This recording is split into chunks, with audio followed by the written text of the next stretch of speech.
In 1995, the operator of a chain of retail stores titled Raben Footwear imported 1,000 copies of CDs.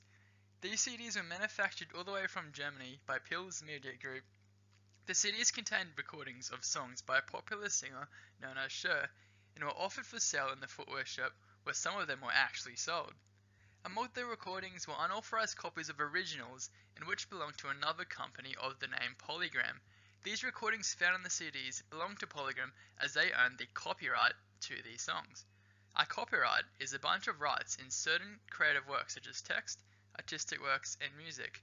The rights are granted exclusively to the copyright owner to reproduce the material, and for some material, the rights perform or show the work to the public.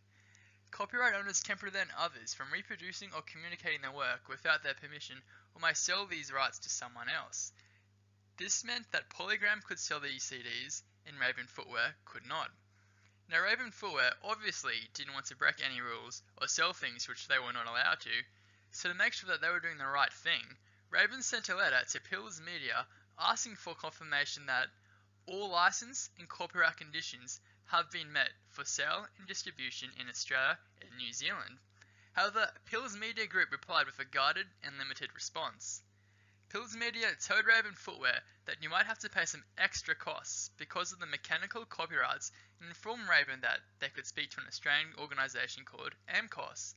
Simply put, AMCOS is a society involved with mechanical copyrights, and mechanical copyright is just a fancy term for the basic musical work in the recordings. Raben Footwear, as they must have gotten sick of actually selling footwear, proceeded to sell 55 of the CDs imported by Pils Media Group.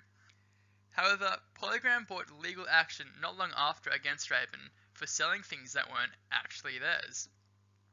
Raben Footwear, at first instance, were said to have breached sections 102 and 103 of the Copyright Act. Luckily for Raben, only a small number of recordings had actually been sold, which meant Raben had to pay compensatory damages of $275, but additional damages of $15,000 were also awarded.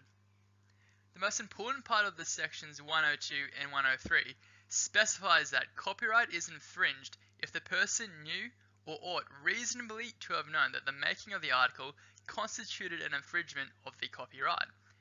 Raben appealed this, arguing that they did not know or ought to have known as instructed through the Act. Each of these sections involved an element of actual or constructive knowledge. On appeal, all three judges agreed that through the limited and guarded nature of Pils' reply was more than enough actual knowledge that making CDs containing Cher would be a copyright infringement. Further, the directors of Raben Footwear failed to notify AMCOS of the importation of the CDs as directed, contravening the sections 102 and 103 of the Copyright Act.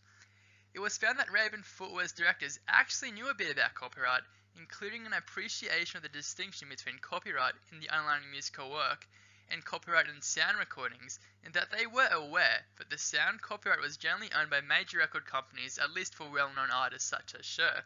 Thus, the directors were aware that Raben did not hold the copyright and would need the license of copyright owner to do so. Briefly summarized, His Honour's reasoning on the knowledge question proceeded on the basis that Raben, through its directors, was familiar with the relevant aspects of copyright law and practice.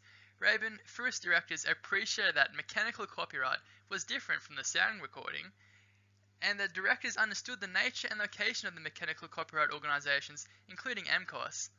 The directors also understood that Pils' reply was limited to mechanical copyright, yet there was no further inquiry made with respect to sound recording copyright. No credible explanation, in His Honour's view, was given for not making any further inquiries. This meant Raben's appeal was unsuccessful. The judgment as a whole indicates that His Honour addressed the question whether the directors ought reasonably to have knowledge under the sections. This case was clearly not decided on any misapprehension that strict liability was sufficient. He was simply not satisfied that reasonable inquiries were made, and therefore concluded that Raben ought reasonably to have known of the infringement.